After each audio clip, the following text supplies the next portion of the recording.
How you doing?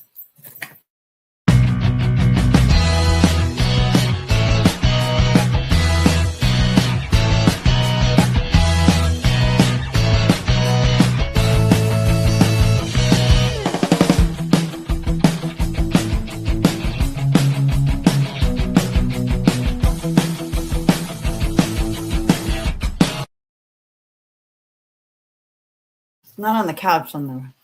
Welcome. We're back. How's everybody doing this weekend? Welcome to Seekers Chronicles, Paranormal Historians, where history meets the paranormal. How's everybody doing tonight? I know we're going to be doing good. We have a great guest tonight, and we're going to be talking. Well, Jenny and I had a weekend away from everything. We actually went to the Gettysburg Battlefield Bash. We've been advertising that for I don't know how long, and we had a fantastic time. We've been hanging out with so many great people this weekend, and I got to talk to a lot of people about spirit art, and Jenny got to hang out and talk about, I don't know, Jenny disappeared. Jenny is Jenny. Everybody wants a piece of Jenny. They pull her away this way, that way. The only thing, she comes back, she feeds me, I'm happy. That's all I need, food. She disappears, and that's good enough. But we had a great weekend. I'm glad she was there because she did help me a lot. And old guy like me needs a lot of help these days. And so, Jenny, I got pictures from this weekend. Oh, good. Do you have anything to say besides me yapping right now? Hi, everybody. Welcome. Yeah, we're back. I'm so tired still. Like, you have to forgive me. I'm like, wake up. Yeah. I'm so tired. That ride back was a horror. I left at about 3 o'clock, and my GPS says I'll be home at 8. And I'm like, okay, I'll be home at 8. Hit the George Washington Bridge, add another hour on. Then I hit the Triborough Bridge. Then I add another half hour. Before I got home, it was like 9:30. I'm like, and I drove straight through. I didn't stop once. Oh, so, my goodness. That's my bladder was go. I bet. Oh, that's the worst when you think you're going to be home and then it's like another half hour. All my stuff's still in the car. I pulled in the garage. Boop, that was it. I can't complain. It only takes me just under 3 hours. But I was exhausted because I had gone to bed at 5 o'clock because I was very nicely invited to investigate the Jenny Wade house. We were, but I was too old for it. Yes, by Black Lantern Paranormal. So I had he started at 12:30 a.m. Let's put it that way. Yeah. I was like, I was going to write night, and then I wrote morning. Yeah. Yeah. And the next day she's leaving with her sunglasses on, like Hollywood, walking out like, oh man. It's like, okay. She's definitely had the old paranormal hangover. That was big time. Yeah, I had the coffee and the sunglasses, and I was like, oh, yeah, I'm still feeling it. I got to tell you. Yeah. Yeah. So I'm glad she got home okay and everything. So we want to show you some of the pictures of this weekend. We're going to do it quick because I want to get this guest on. She's fantastic. Okay. Mm-hmm. Everybody knows I show my spirit art. So here's one of the pictures. That's my little stand there with my spider Stevie, and he's hanging off the side there. Here's some of my pictures. We still got the Seekers Club of the Paranormal, NYC. I still got that going, since 1996. So we got that still. Here's some more. There goes Stevie hanging on Stevie the Spider. So, and those are some of my pictures, my art. This is another stand here. And I got to go out. The first night I got there was Thursday night, and Jenny didn't get there till Friday, so I was hanging out with Giuseppe, and Giuseppe and I, we went out to the Dobbins house. Giuseppe, he's been part of the Seekers Club of the Paranormal for such a long time, and that's us at the Dobbins eating. I had a nice piece of pork sirloin, and he had a prime rib. Enjoy that, Jenny. All right, enough. Jenny, nice bloody piece of prime rib. Oh, all right, stop. We got to see some of the people that have been on the show in the past. And matter of fact, she's going to be coming back on. Sarah. Right. She's coming Shannon. back on in September. I got her book for September. You know, and here's another one that's been on our show. Kelly Miller. Kelly. She looks great. Yeah. Always. Gwen. Of course, Gwen is there. And Gwen is with you. Aww. Okay. And she hasn't been on yet, but she's works with Gwen all the time. All right. This is my friends from Texas, and Shelly. She's from Texas. They have a show. We wanted to have her on our show, but they're doing their show the same exact time as us. Yeah. That's That's Shelly. And me. And Jenny. And Shelly and me. That's some blonde energy there. Yeah. Oh man, she's doesn't stop. Here's some of our friends that were there. Okay. Aww. Yeah, that was nice. You know, Bobby Bandorf, Sandra Bandorf, and Tim Dalton, Mr. Dr. Was Dr. it DR60? Dr. DR60. That's a recorder, everybody. DR60 is a recorder. That's what he uses. Here's Jenny with Gwen also. Did I show that one already? Yes, I did. Yeah, you did. That's okay. I love that picture. And it was something too, because my friend Mike King, he's the cop from Ghosts of Shepherdstown? Shepherdstown, yeah. And he did the show, and now one of his co-hosts on the show,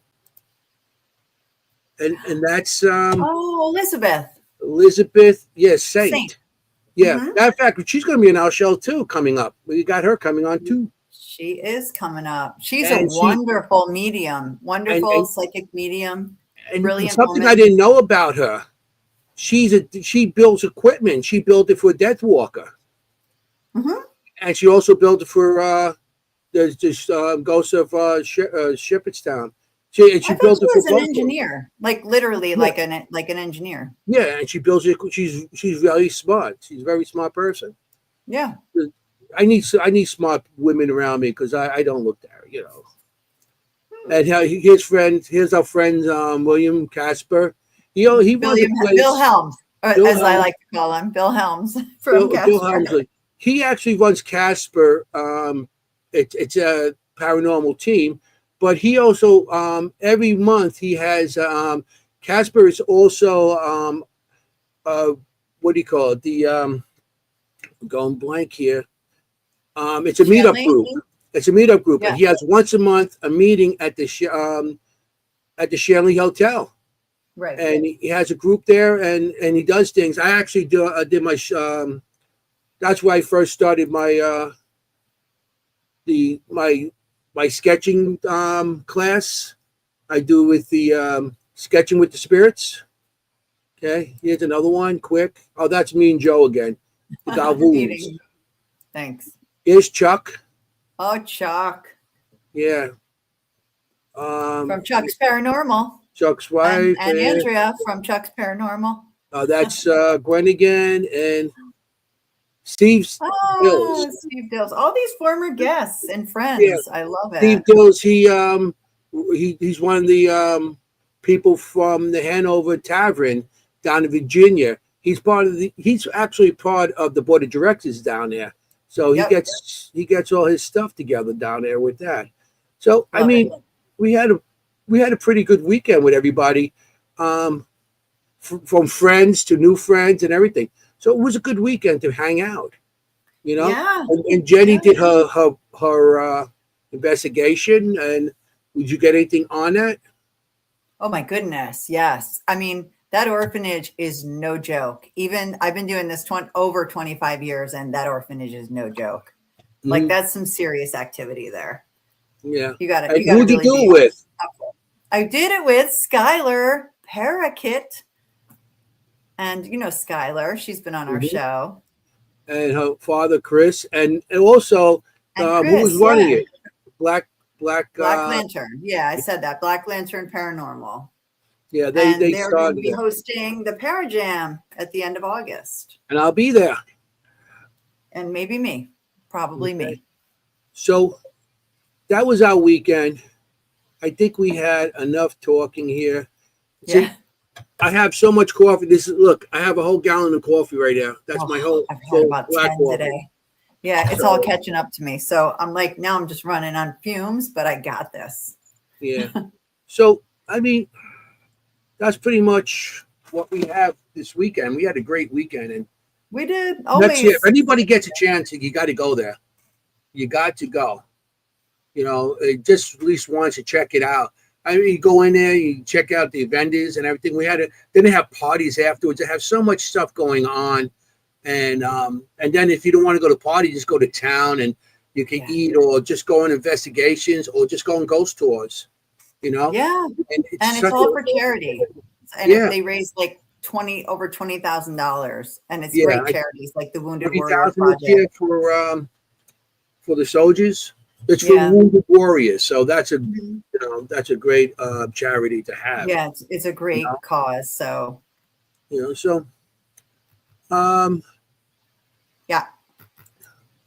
We have a guest. Mr. Gallo. How you doing? Way. How have you been? How you doing? Bobby, Mr. Gallo. Hey. Speaking of good people. Me and Bobby with a Paisano Paranormal. That's right. That's how we are, the Paisano Paranormal. Hey, we're going there now with K2s, but with cannolis.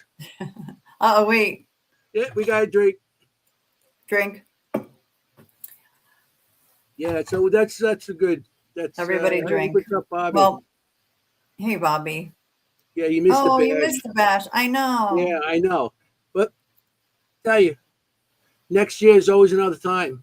Next, if you're going to go, we already booked our rooms there. We did. Last year we missed out. We had to wait till somebody cancel. When our friends canceled, we got into the last minute. So it was like great. So we were go there. Silly that we didn't do that. They should know better. Bigger now. They got a lot more vendors. There's a lot more people coming, and it's awesome time. So yeah. Jenny, have anything else to say? If not, let's get our guest in. Speak now. Or Speak now, because I'm going to be yapping all night. I can't shut the hell up. No more coffee for you. Yeah, I know. Back to the Red Bulls. I was trying to sleep before this. It was like, it didn't work out too good. Oh, my God. It was one of those days.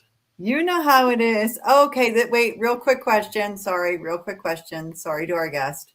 Did you get the room you had a couple of years ago? So I did get that room 2 years in a row. I did ask for it after that. And I did investigate it again, and it was really active again. But this year, I decided to move up to the fancy side. The fancy side's much better. It doesn't smell like pool. It's just different. It's fancier. So I decided to stay on the other side this year. Yeah, but I did get to the ice now. Just stay the aspect. So so maybe next year I'll ask for that room. I wonder who did get that room because. Yeah, I know people that have activity that were on the second floor of that hotel. They were seeing. I'm not surprised. They were seeing shadows, and they were seeing people at the end of the hall that disappeared and stuff. Because of course, they came to me and told me the stories, which I'm happy. Yeah, I'm not surprised. That side of the hotel is crazy. So I took a little break this year so I could get some sleep and not get beat up. So all good. Right. So let's bring our guest in. She's gonna fall asleep on us if we don't bring her anytime soon. I know. It's time. All right. Well, we have been really looking forward to this show for a while. We have mentioned it to people that we were having her on. So tonight, without further ado, let's bring in spiritual healer, Dr. Gina Marie. Welcome. Hello. Hi, everyone. There. How you doing?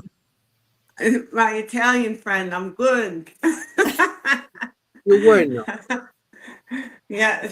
No, Gina's just Waldo over here. So. Are you? I was gonna say with a name like Gina Marie, I thought you might be Italian. Yeah. I know every time in my family, middle name was Marie, or their first name is Maria. Right. Yes, it has to be that way. I do have I'm 75% Italian, so I have my grandmother that is Irish and German. So I got that little 25% in there.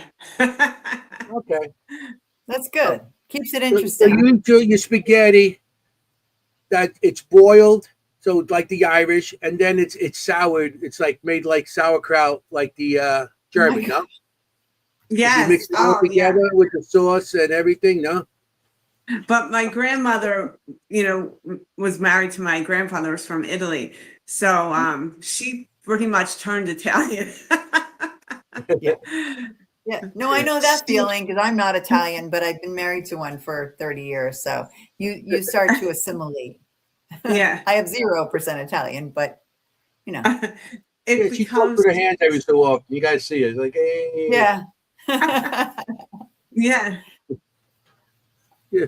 So That's funny. very I guess being raised with my Irish German grandmother with my Italian grandfather, they used to fight a lot and insult each other about you know the stereotypical things. And I used to be like, I'm both. You're inside, like they'd say things, and Yeah. I'm like, You're insulting me when you're insulting them."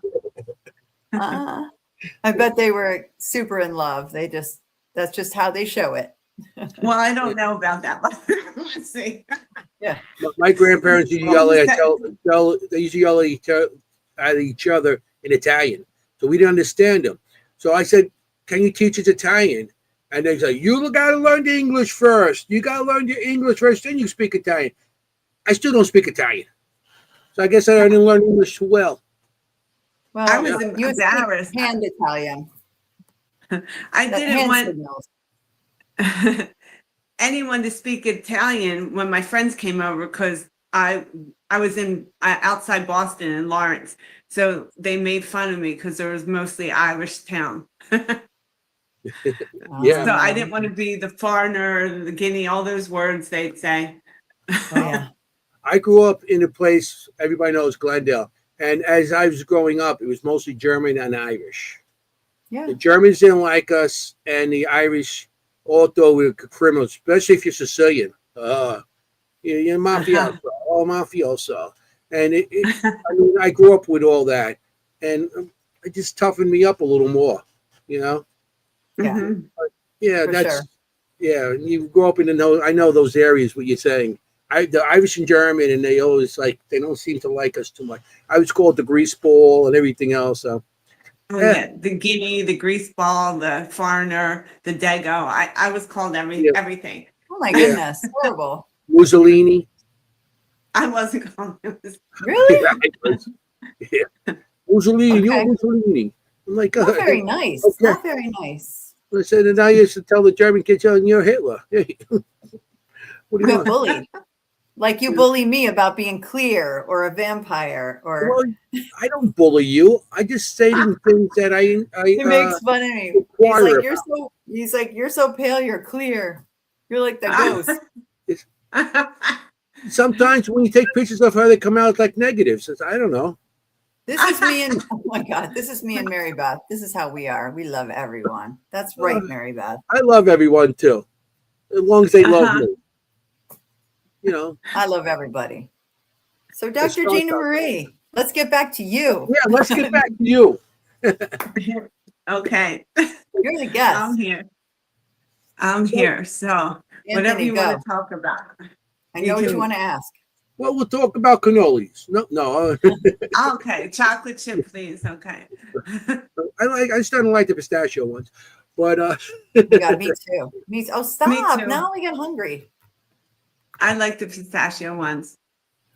So good. We end up talking about food. We start on the paranormal. We're starting with food Always this end up time. talking about food. It is storming where I'm at. I just heard big thunderclaps. Oh, Here really? too. Here too. Really bad. Yeah. Really, really bad right now. I just Yeah. heard it. So how did you how did you realize, because we read your bio, but how did you Right. realize that you have the abilities? And if you want to share, I know your grandma told you a couple things, but I think would you want to share how you started or how you realized it? Share your Okay. backstory a little bit. Yeah. So I'll go back to as long far back as I can remember. So, you start getting memories around 2 or 3, at least, go back that far. My mother was killed when I was a couple months old. So I was raised with my grandmother. And she said, I would always cry in the night and say, everybody's watching me. And she just thought because of my mother being killed when I was a baby that I had something going on. But since I can remember, as soon as the lights went out, everybody would be coming in my room. And where my room was back then when we were living in New Hampshire, it backed up against like woods and stuff. So I would feel they would be coming in the back window and coming in the side window. And to me at that time, they looked like, so I'm about 2 or 3, they looked like they died. So they were coming to me in ways that looked scary, like monsters. And old people look scary because I'm a little kid. So when they come, they look scary. So I kept saying the monsters come out at night. The monsters come out at night. But, as I grow, I find out what they were. So the monsters would be coming to get me. And my grandmother used to have to sleep with me. And then she used to have to hold me because they'd be everywhere, I guess, trying to talk to me at that time. And that went on, I guess, forever. I mean, I remember being a teenager even, like this went on my whole life. And I had to always have a bed near them or the door open so that I could, see their room or have the light on. And then when I was a teenager, we moved and I got this really beautiful bedroom and it was up on the top floor and it was all by itself, but I had the whole top floor and I loved this bedroom, but I would sleep in the stairwell downstairs in the bedroom so I could be close to my grandmom in the room. And she's like, every night you'd have your blanket and your pillow down there. I'm a teenager now. And I was still scared because they would come. They're still coming at me at this time. And every time the lights went off, every time it was night. And this went on again all the way up until I was going to college. I was going to NYU and I was going to get my own place and I wasn't living with anyone. So I was going to be by myself. And I was so scared. I would call my friend Kim and make her talk to me until I fell asleep so that, none of the spirits at this time, I knew there were spirits and everything coming to get me. And I knew from high school, all my friends would say to me, like, how did you know that? Or I knew things then.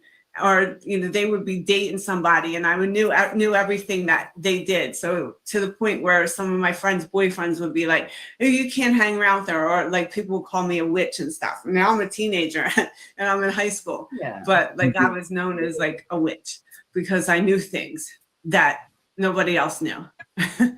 And I really just thought like I had this ESP. All I knew it was called was ESP because my grandma had a book called ESP.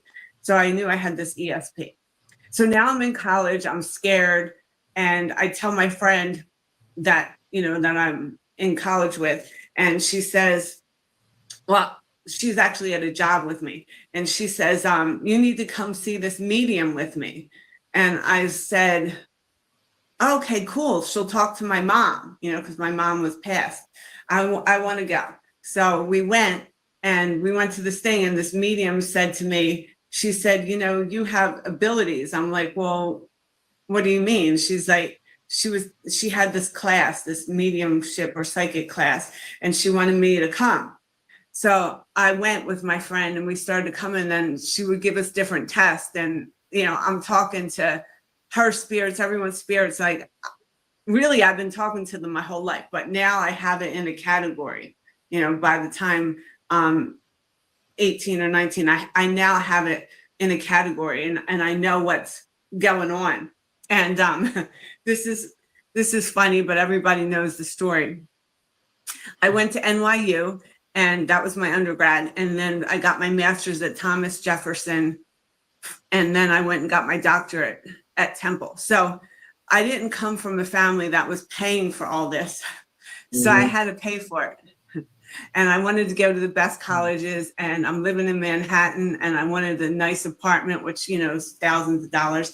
So I worked as a dancer in some of the clubs to get myself through school. And I had these customers that would come in, and I would start giving them business advice, and they would take me to the couch room. And instead of dancing, I would give them business advice.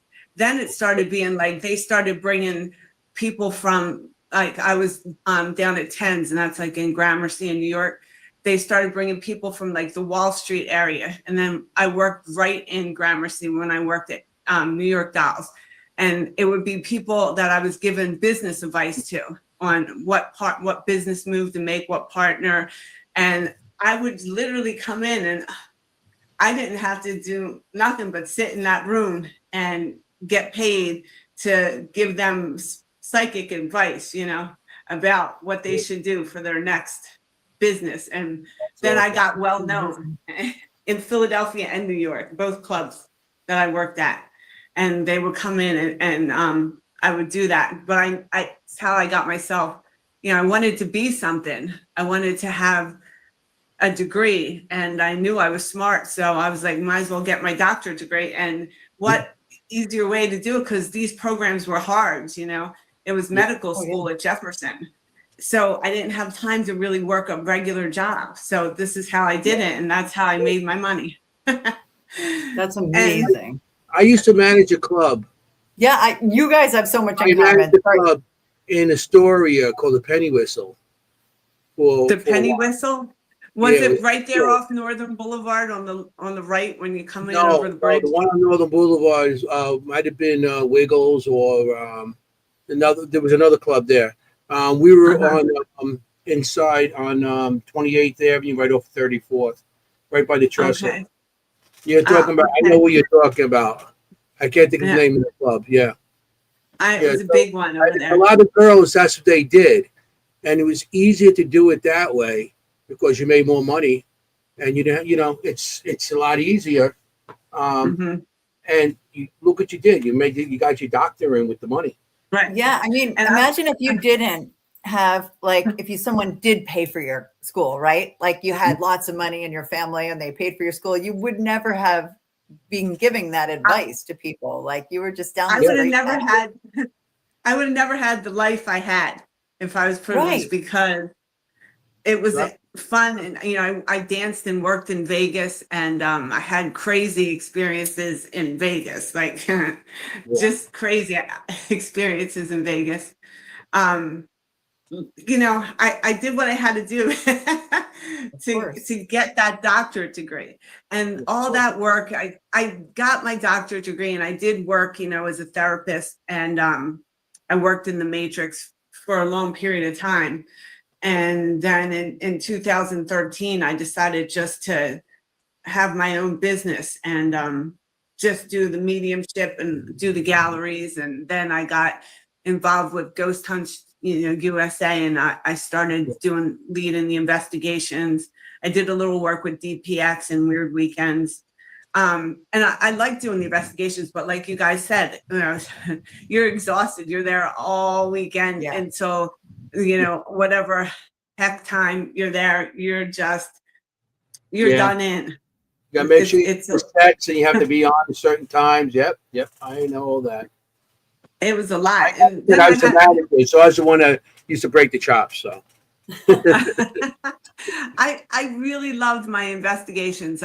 Crescent Sanitarium up in Pennsylvania. I remember it was my first investigation, and I wanted to do good, you know, because I wanted to be the lead investigator. I always want to be. I had to be the lead investigator. I wanted to do that. So I'm like, okay, well, I'm the medium here. So when I went in, I started making friends with the spirits. And I met this one guy. He was outside one of the cells, and he told me his name was Walter. And I was like, hey, Walter, will you be my friend tonight and do everything I tell you to do so I look really cool? Mm-hmm. And he told me he would. And I said, so I'm going to tell you what to do and you're going to do it. And he says, okay. So I'm like, hey, Spirit, I'm doing my thing. We used to always open up to Amazing Grace, and the prisoners loved that song. So anyway, I was to say like, well, really? At that time, I can't remember that. I was like, you remember that? Amazing Grace is a prisoner song because we do a lot of prisons. So. I did. Well, I did other prisons, but I like Burlington County Prison too. Mid-O, I was at a whole bunch, but it's not my favorite. There's a lot that went on there. But anyway, at Crescent. So I meet Walter and I was like, spirits, can you let me know, bang on the pipes, and Walter bangs on the pipes, run the water. He runs the water. He does everything. Like that night, I was like, Walter was my buddy. So then I told the other investigators about Walter, my buddy, and then everyone got to know Walter. And then somebody looked it up and there was an actual Walter that was, and even though I've been doing and talking to spirits pretty much my whole life, when I get confirmation, I'm still like, I still get excited over it.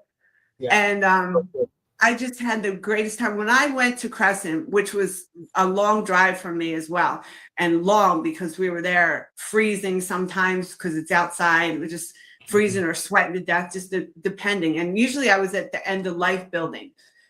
But I started moving over to the chapel before everything happened at Crescent. And one time we were in the chapel and I was in front of the stage where they had the Bible and stuff. And I was talking to my people out there and dead to talking to spirit. A water bottle comes flying from behind the stage and crashes. Out of nowhere, this crazy water bottle comes in and crashes. And it just went from there. It was a crazy. So I fell in love with investigating. That was like a new thing for me to investigate, something I really loved. And at that time I had a radio show with Girls versus Ghosts. It was called the Dr. Gina Show. And I truly loved that. We used to take call-ins and I didn't do mediumship because it's hard over this type, but I would do, psychic and guidance and things.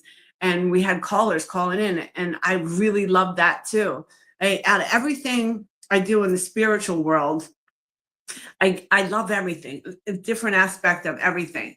And then when I just went through this cancer thing and, I faced death a couple times, like, God is good. I really, got close to God again because Jesus got me through it. Like I was in the hospital 6 months, 5 months, all by myself. I didn't have anyone with me. I had a relationship at the time, but I ended it because I couldn't handle a relationship and go through that.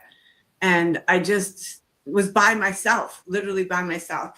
So it was me and God and Jesus. And I wanted to honor him because of everything. And I didn't want to do what Deuteronomy says, or that lady Doreen Virtue talks about not to do.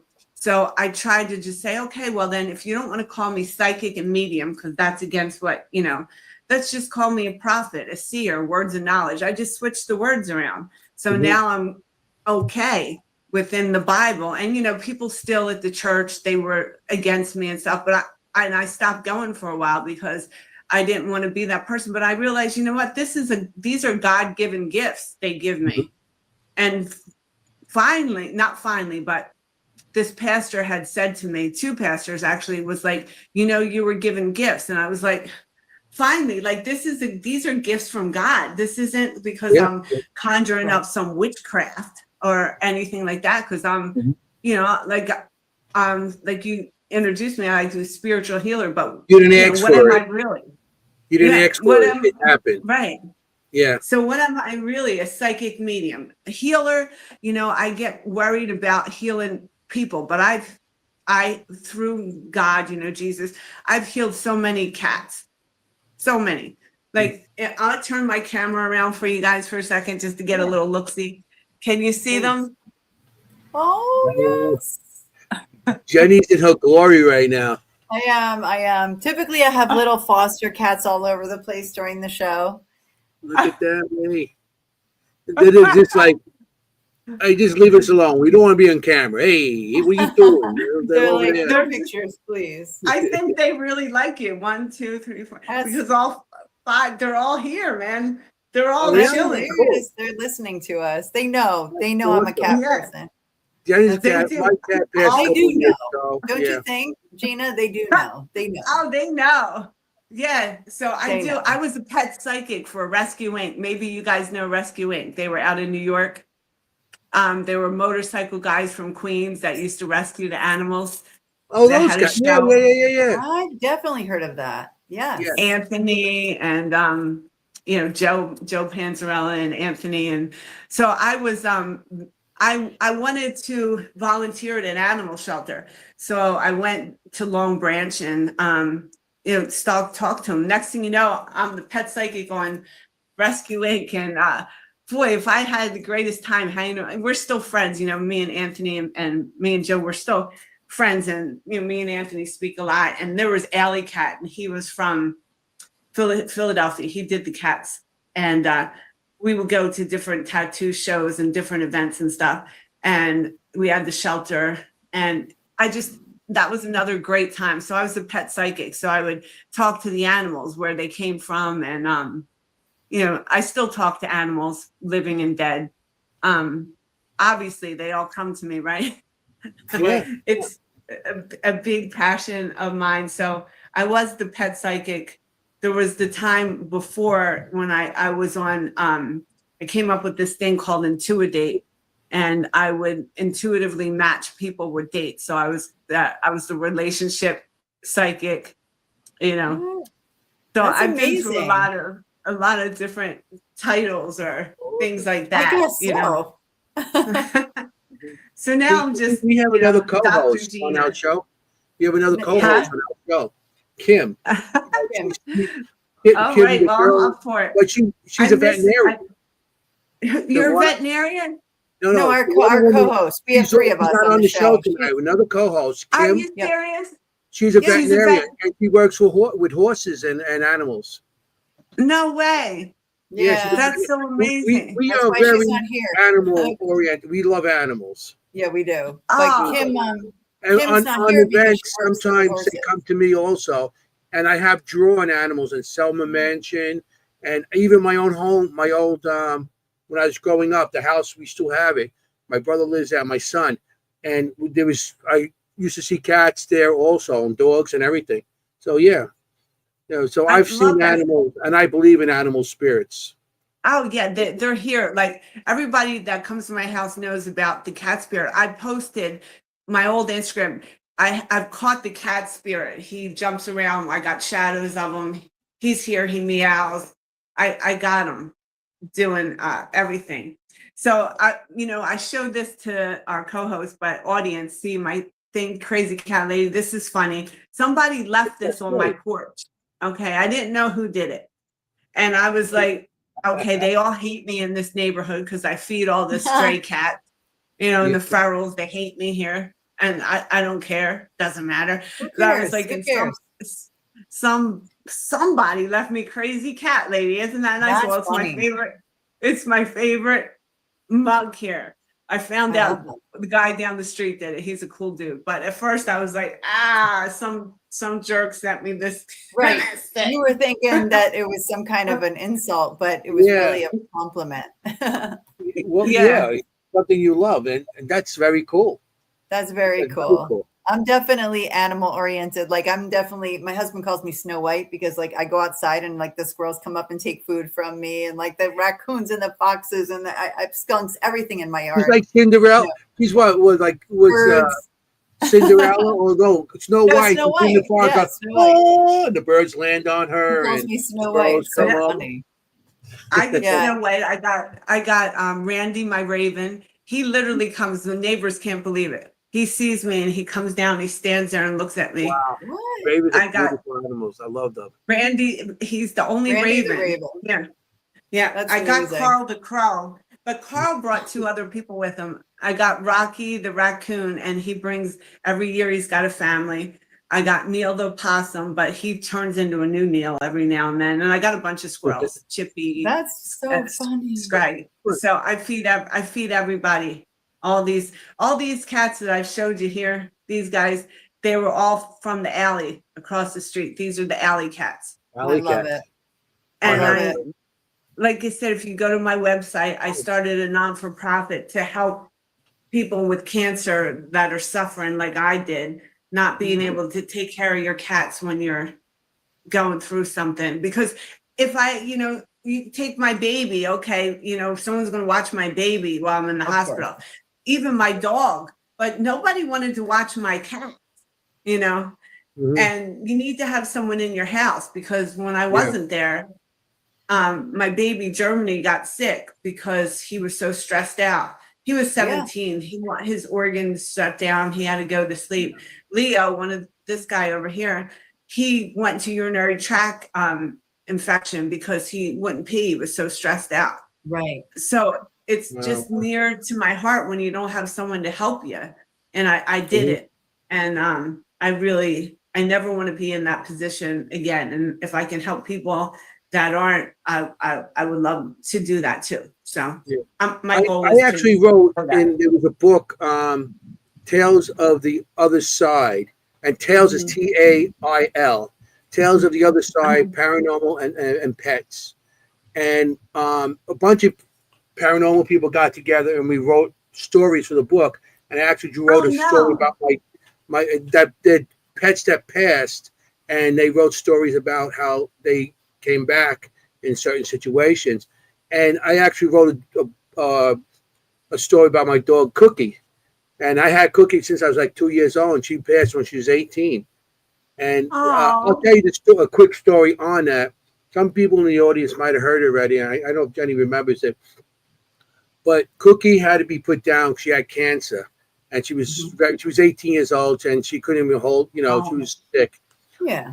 And so it's a couple months after she was put down, because she was a barker. So all these dogs,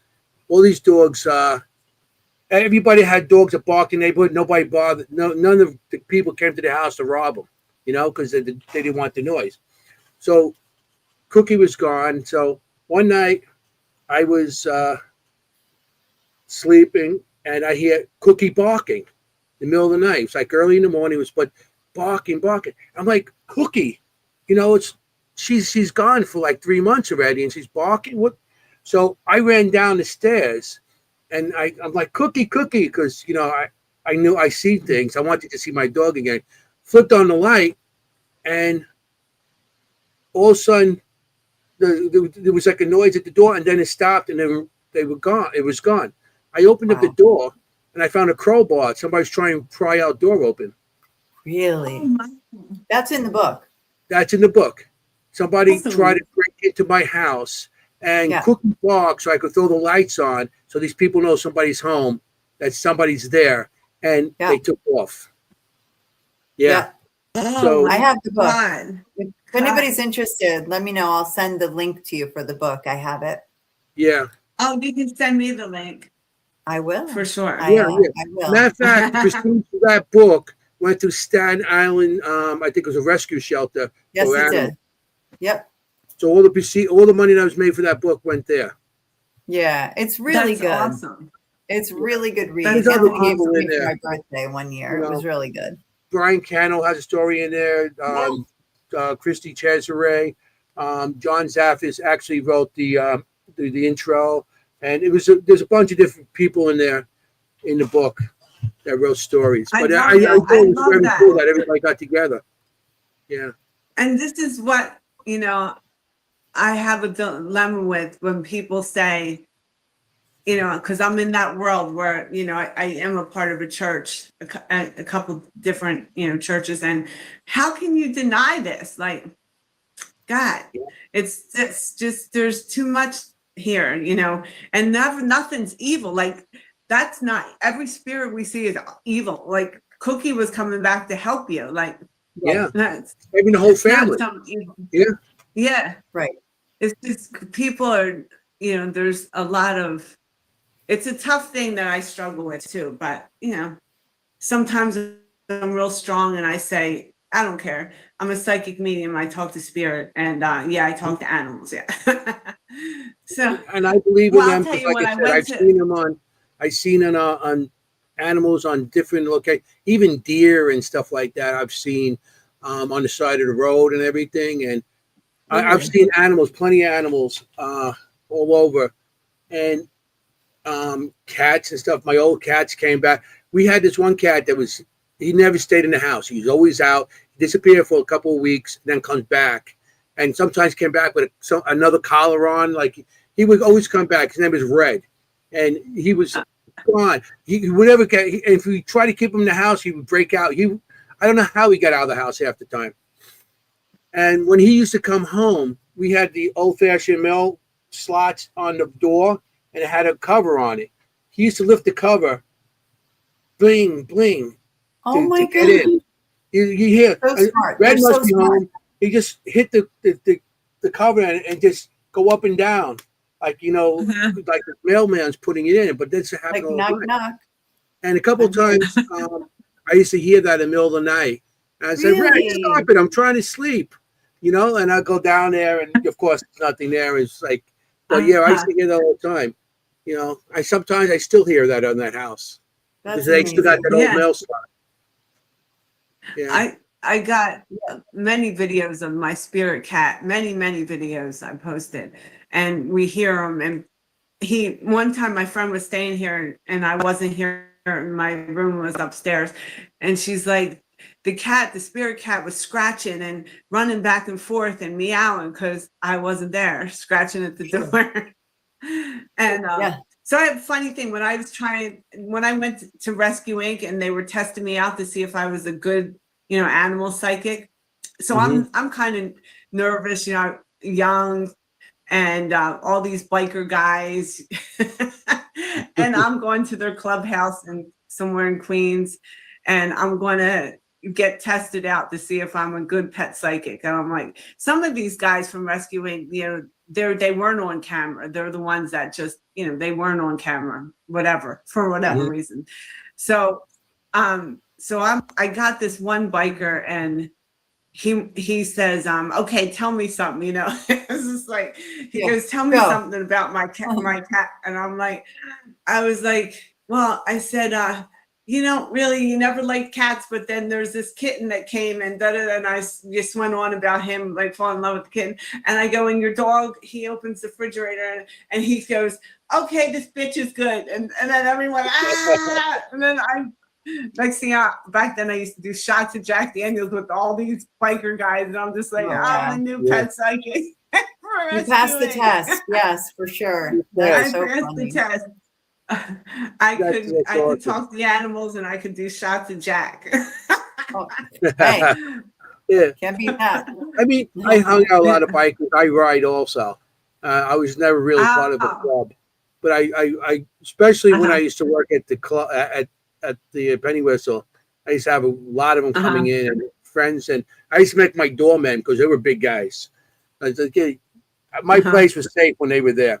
So, yeah, and I knew a bunch of them. They would say pit bulls and different animals, and and they're such sweet guys. And they come in like this, everybody's scared. They'll like run, talk to one of them. They're nice guys. They're regular guys. Yeah, I had so many great memories with every little thing I did in life. Yeah, different things, and definitely holds a place in my heart for sure with those guys. So much fun. And you probably felt so safe around them too. Yeah, of course. They would have taken care of you. Yeah, for sure. I want to show you something. Well, okay, sorry.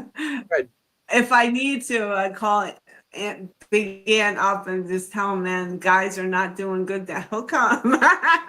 I want to show you something that we've seen this weekend at Gettysburg. And it was cool. And it was like one of our friends brought. It's actually, look at him. Oh my goodness. Okay, that's a 2-week-old French bulldog puppy. So small. Oh, they're babies. They're little babies. It was so. I mean, look at it compared to her hand, which is like the size of my hand, really small. Oh my God, it's so cute. Only like a couple inches, and it was so impossibly cute, Gina, that it didn't even look real. You know what I mean? It looked like those are like all my friends that have these little babies. They are truly like babies. Those French bulldogs, they're the closest thing to a baby pit bulls too, I believe. They were beautiful, and just so Yeah. I couldn't take my eyes off of them. They were so impossibly cute. Like they didn't look had a real. whole cart, like a cart that they with put a doors pram, in. with She had a whole cart. with- She had like 6 or 7 in there, and she just they took them because they had the dogs with them and everything. I guess to feed them, but she had them there, and people were like, "Oh, oh my like, oh goodness, man, 8 of them, 8." I love. Oh my! I love them, but what are you going to do when you got so many cats? Like this is my boy right here. He's the king. This is Leo. That's see why Leo. Hi, Leo. What's So up, cute. Leo? Leo is the king. He Leo the doesn't want lion. any more cats. That I makes take sense. them in. No. Yeah, I take them in and I fix them. I found homes for a few of them, but he won't allow anymore. He's at his limit now. These He's are like, all no. from his alley cat gang. He was raised with all these guys in the alley, but no more outsiders. I love it. I love Jenny, it. she's a Leo also, Jenny. We're Leo. Oh, you're a Leo as well. Your birthday? Yeah. Your astrological sign? Oh my gosh, I'm surrounded. 11th and I'm the 13th. Yeah. You two have such similarities. I mean, let's go back to the beginning. Sorry to change the subject. But going back, you guys have that similarity in that Anthony was like 3 years old seeing spirits as well, kind of thing, and not knowing, and not being able to talk about it, right? Like not knowing, that kind of thing. I mean, especially if you grow up in, like he grew up in a, not a strict, but a Catholic Italian family, you couldn't really talk about that kind of thing. So what about your grandmother? Did your grandmother have abilities too, if that's not too personal? Yeah. So my whole family did, both sides. My mother's side and my father's side did. Oh, but, wow. Back then they weren't really embracing it because my grandmother, had my mom, she wasn't doing that, but she definitely had abilities. And my mother, supposedly, like I said, she died when I was a couple months old, but she definitely, before she died, my grandmom said she kept saying someone close in the family is going to die. Someone close in the family is going to die. Oh, no. And that was her, but she did. My uncle did. All of our power went out. So you can't see me anymore. No, I hear you. I keep muting because of the wicked thunder and lightning here. It's really bad. We can hear you in our town all the time. And it's too damn. I don't have my air condition. They better fix it. They better fix it soon. We can hear you, but there's still hear you. Possible way. Let me see if I open the curtain a little bit. Yeah, it's really bad here now. Yeah, she's having a bad storm with whole block is I don't think I have anything yet. Really? This is so bad here right now. This is happening too much around here. I know the chat. Everybody's like, "Is that lightning, Jenny?" I'm like, "No, I'm just low." It's Jenny. There we go. Just me. Hello. I'm just pale. You can. Oh my god, it's so creepy. I love it. It's okay. She's like, it was a dark cool. and Hold it into your chin. You look like, that's cool. Ooh. Okay. That's fantastic. It doesn't. This is great, right? This is so spooky now. It's so good. You look like you're about to tell a ghost story. It looks like you're going to do a seance or something. I love it. That's fantastic. Crazy, remember when you were little and you would hold the candle under your chin and be like, this is cool. Hey, God, when I think back to what I used to do in my attic when I was little, and there's times where I feel guilty over, light as a feather, stiff as a board, Bloody Mary, all those things, the Ouija board and stuff. I did, and I talked to my friends that I was friends with at 5, and they're like, "Yeah, you were always going, okay, let's do and I'm like, oh my god, everyone else is doing pin the tail on the donkey at their parties, and I'm going, pull out the Ouija board." Yes, me too. Me Yeah. too. And oh yeah, definitely the Ouija board we did. And what was the other thing you just said that totally I did it as well? Light as a feather. Light Yeah, as a feather, yeah, stiff as a board, and hmm then we would raise the people. yeah, That was totally. that was And Bloody that was Mary. Oh, pretty fun. I would always be like me, and go in Yeah. front of the mirror and Oh my like hope God. it really happened. And Yeah. she prepared. I'm asking for Jesus to protect me. Don't bring her here now. But how about that Shanley Hotel? How I about know, that poor things in mirror the in the dark. Shanley? Yeah, How about the mirror in the Shanley Hotel? yeah, yeah. That mirror where Yes, you look in it. the That scrying mirror. that Yeah. thing is crazy, like for sure. Yeah, they For actually sure. got And then they took pictures of that. Somebody was in the mirror, and they took a picture of like Yes, somebody standing aside of the mirror, and they got a man standing right behind her, a full face. it's You can see the amazing. face standing beside her in the mirror, but the person that took the picture, there was nobody standing next to them. No, So it was it's yeah, really that's so creepy. crazy. Really very cool that creepy. mirror. That mirror really does Yeah, things. I have a picture of myself and it looks like my eyes are completely white eye, like, the whites yeah. only of my eyes. It looks like my eyes just rolled back in my head. It's so creepy. I don't even like to look at I it.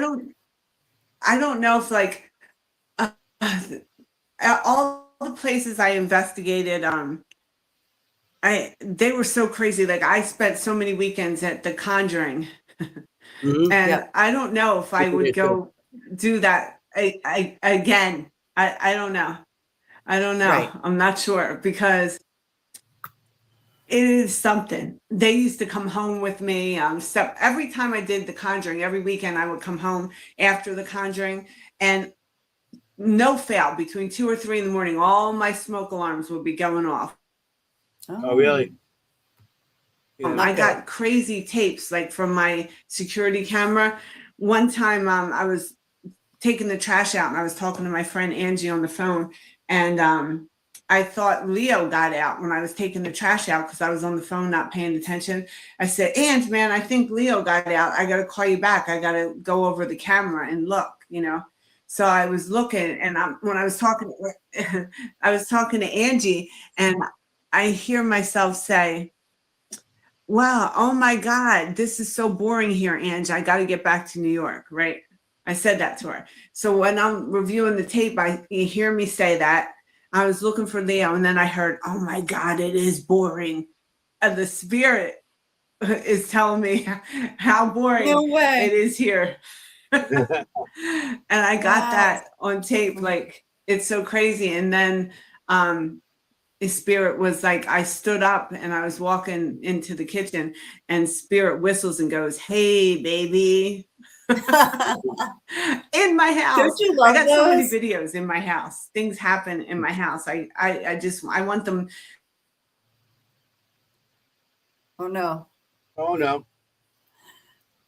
Can you hear us, Gina? And she's buffering, so might not. Oh, okay, But okay. it's very interesting how I know. I'm like, no, don't yeah. go. Oh. Oh No, I hope we didn't lose her. no. Sorry. Bless you. Oh no. Why We am I didn't lose her. sneezing? That's weird. It's a good show. What's going on here? Stories and everything. So Excuse I'm me. enjoying all this. This is very good. Oh no. The Ouija board ghost got her, someone said. No, Yeah. no, trust me, it's wicked out there. Lightning, thunder, rain. It's like really bad. I'm waiting for mine to go off. It'll just be Anthony. Hey guys. Hey, oh. What's up? Hopefully she'll be back. So, yeah, it might be her internet and stuff. She has a bad storm. She said it happens a lot over there. So hopefully she It's comes so bad back. here right She's now. down by- Like I said, She's so not bad. too far from what do you call it? White Hill. Oh, You hear me? really? Like Hillsborough. Okay. Yeah, she's near there. That's why she goes. She went to White Hill a lot in Burlington. Yeah.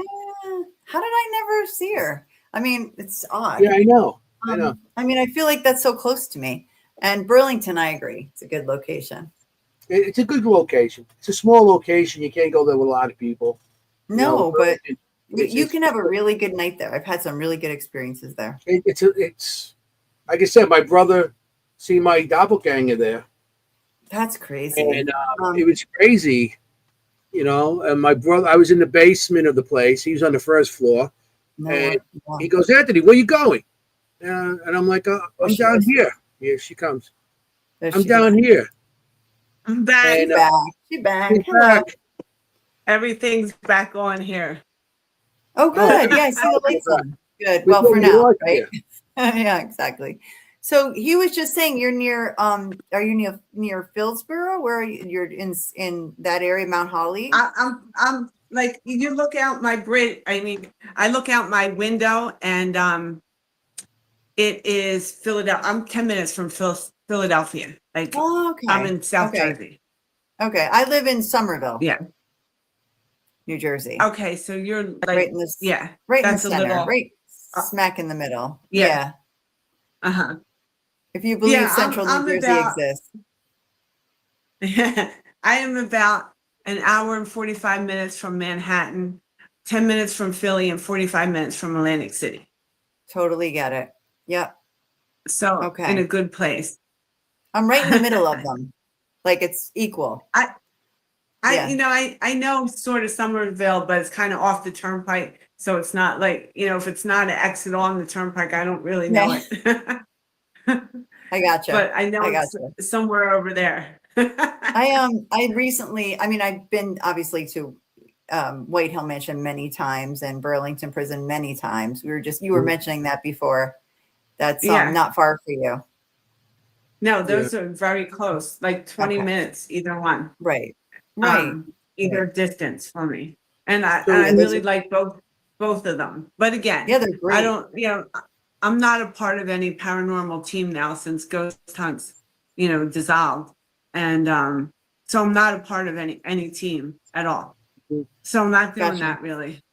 If there was a cool if we go out there, we'll invite you. Well, come with us. Yeah. Like if you go to White Hill or Burlington, definitely. Like even Selma Mansion. You're not too far from Selma Mansion.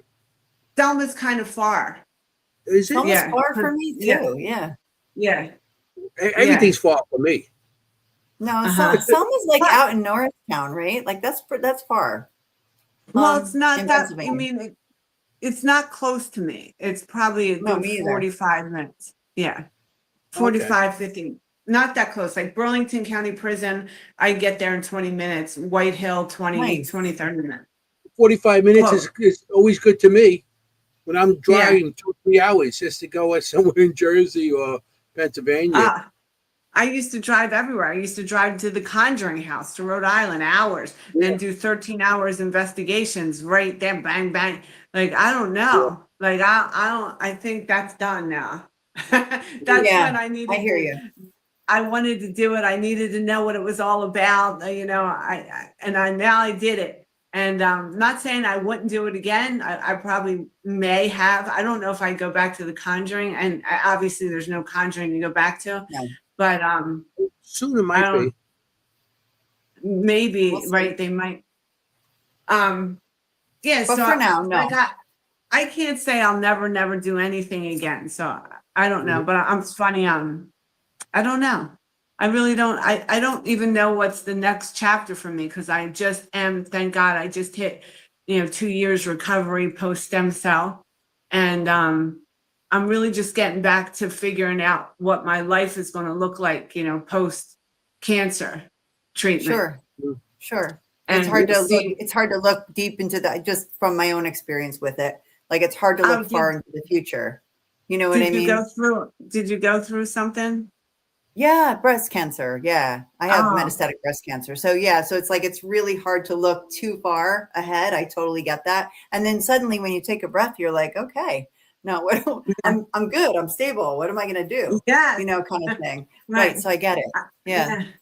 I am going, I work with autistic kids and obviously I can talk to the autistic kids. I talk to their soul. Autistic children. We both have adult. They're very similar too. Yeah. I'm a full-time caregiver. So yeah. You both, well, that's my other. I have my passion is speaking with spirit, saving cats, and working with autistic kids. See, she fits right in with us. huge passions. So I am going back to work in the school district in Camden, which is like, not rough. the greatest area. So that's what I love, because I worked in the Bronx schools, I worked in the Philadelphia schools, and I really can help the kids. And so I'm excited to do that again. Good. But for sure, when I worked in early intervention in the city, I was known as like the Upper East Side. Everybody wanted me as a therapist. And some of the parents knew because they were spiritual. And they're just like, you got this special gift, like, because I could hear the autistic children talk.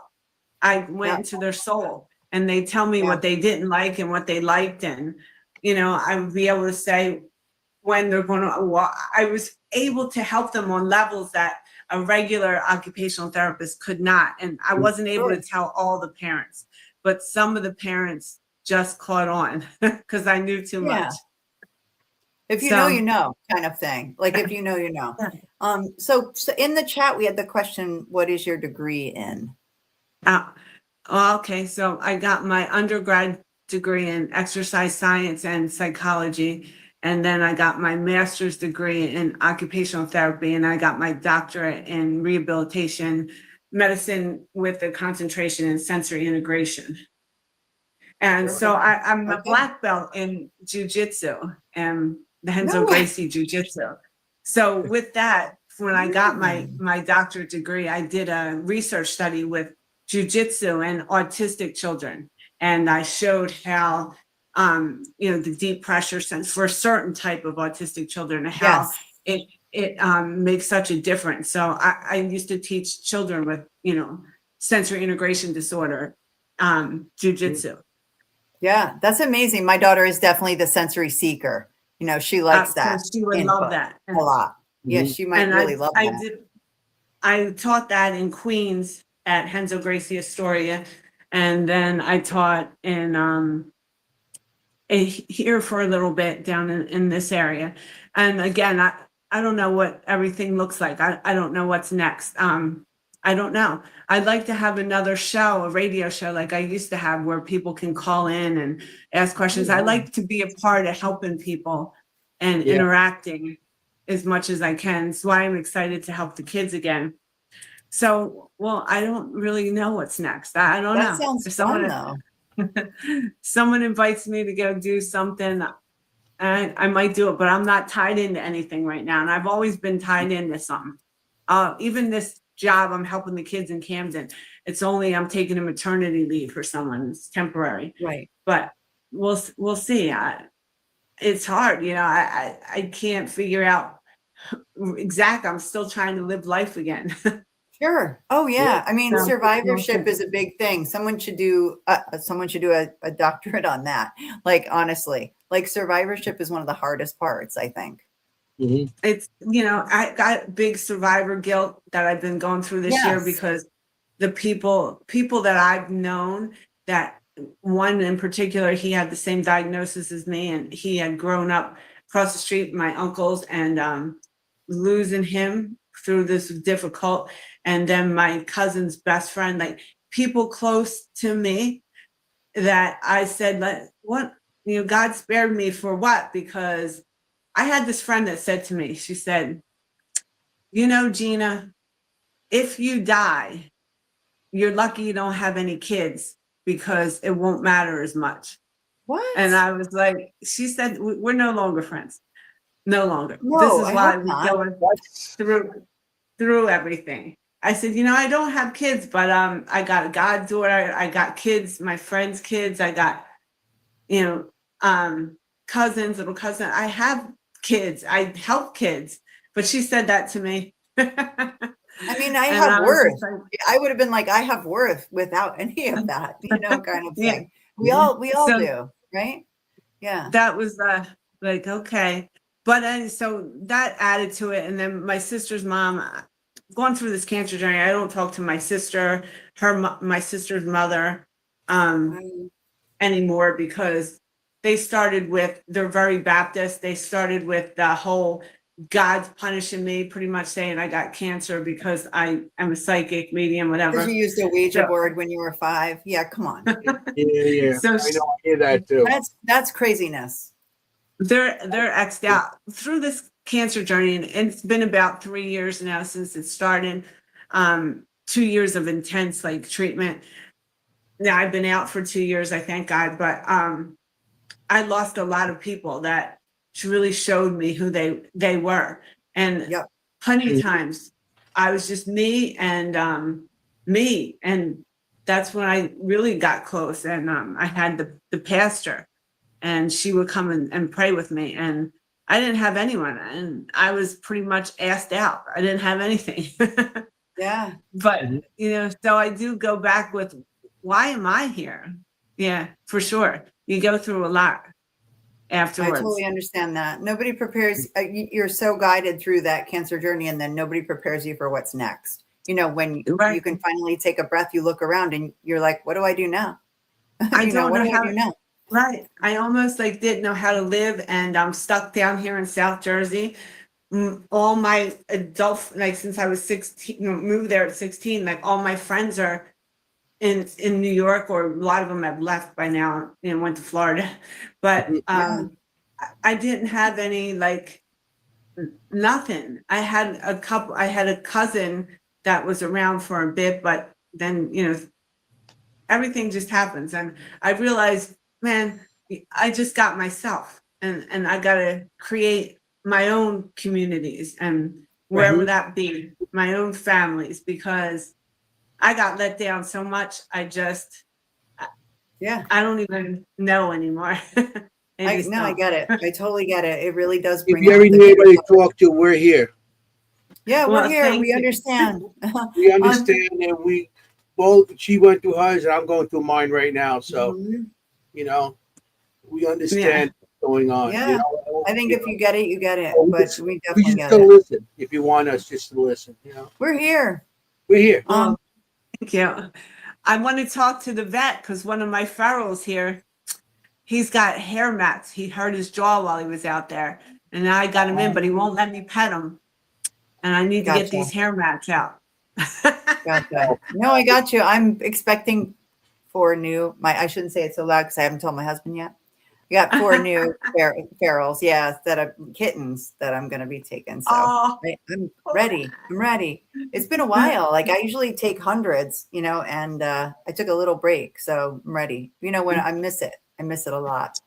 Yeah, so I was in the hospital, and it was my hardest thing. Like I found people that made me drop off some food and stuff, and then there was this angel. She appeared. She disappeared after I got out of the hospital, but she was coming to take care of the ferals in the yard. Thank God. And those 3 ferals, I was so worried about them when I was there. They were 3 of the ones you saw, but now they're all inside, all of them, They're nice all and chilling. happy. And they're all like, I'm on the podcast tonight. They're all like, hey, we're on Seekers Chronicles tonight. Gina, yeah. Go ahead. They like, when I do most my readings and my sessions are on the phone mostly, unless I'm doing a gallery event. I have a certain room over there where I do my sessions, and 1, if not 2 or 3, are always by me, especially if I'm doing a mediumship session. They really tend to come around. So they like that. I mean, you're like a beacon. You're like a beacon for animals and for spirit. Their energy might help you, amplify more than it is, because their energy, and then you get all together. I mean, it might they might amplify you also. I think they definitely heal me, because man, it's there's times I just in between. I would stay in the hospital for like 2 or 3 weeks, and then 1 week, and then lasted months, and then 6 months, 5 months, and 5 months. So I would get to come home, because you're half dead. You got to recover before you get zapped again. And I just remember just crawling around. I couldn't stand up. I couldn't do anything, and I knew that I would just feed all the cats in my bedroom, and I just lived like horrible for those in between things, because I didn't have help. And you're not supposed to change the litter box, but what are you gonna do? I'm changing litter boxes. I'm taking care of the ferals. There was no breaks, no breaks because I had to be strong. And I do think martial arts training for so many years gave me that discipline to keep going, don't give up. Right. Even if That's I the can't word I was breathe gonna and say. I'm getting beat Discipline is up. the word. I need water. You just gotta keep going. So, You don't sound martial like a arts. quitter anyway. You sound like a fighter to me. Yeah, for sure you are. When you're For sure getting you are. to school and everything, you're a fighter. And you're a typical Leo. You don't give up. Yeah. Yeah. Don't give up. And, I recently, I'm in Jersey. And like I said, I moved to New York when I was a teenager. So I didn't have my own place in Jersey, really. And now I'm in this house, that my grandma lived in. And the trees and the branches were coming down. And I was like, oh, man, I'm in stem cell recovery. I'm trying to clean the yard. I recently got my own chainsaw because I have to cut up the branches to put out. I'm like, who am I? What happened to, Dr. Gina from the Upper East Side is turned into, I am Gina from, we laugh. So I had this client in New York. She's still my friend. She wound up being my roommate when I got cancer. She subletted my apartment for a while because I thought I'd be back, but one thing led to another. I had to give it up. But at one time, she was, my client, and I worked at this place in the Upper East Side once a week doing sessions. So I met her there and some other people, and they're still my friends, my clients. And she's like, so she knew me as, Dr. Gina doing sessions. And then when we became friends and she was my roommate, she goes, you're just like a regular cool person. You're like Gina from the block. All right. So then it became kind of my nickname is like, hey, when I'm in session, all my clients are like, I'm Dr. Gina. But that's why I liked having my show, because I could connect as real me, Gina from the block. But now I'm in like a really bad neighborhood. Things got bad. So now I'm actually Gina from the hood. Oh my God. I went from Dr. Gina to Gina from the block, and now I'm officially That's Gina funny. from the hood. That's funny. And that's when go ahead. No, I was going to say, speaking of psychics, I was literally just going to ask you this question before, and someone asked it at the same time. So my question was a little bit different. I put it up on the board, a little bit different. Do you feel that like a spirit that's in your home is because of you or because of the home? Oh, both. So I got like a trap. They come sometimes, they visit for a while. They're from different places. This is like definitely a pathway. So some spirits are like transients that come. Some used to follow me from the investigations. They're gone. Mostly it's my people, my team that come now that are here. My grandmother, my G mom, that's the one I was raised with. They come, they're here. My cats.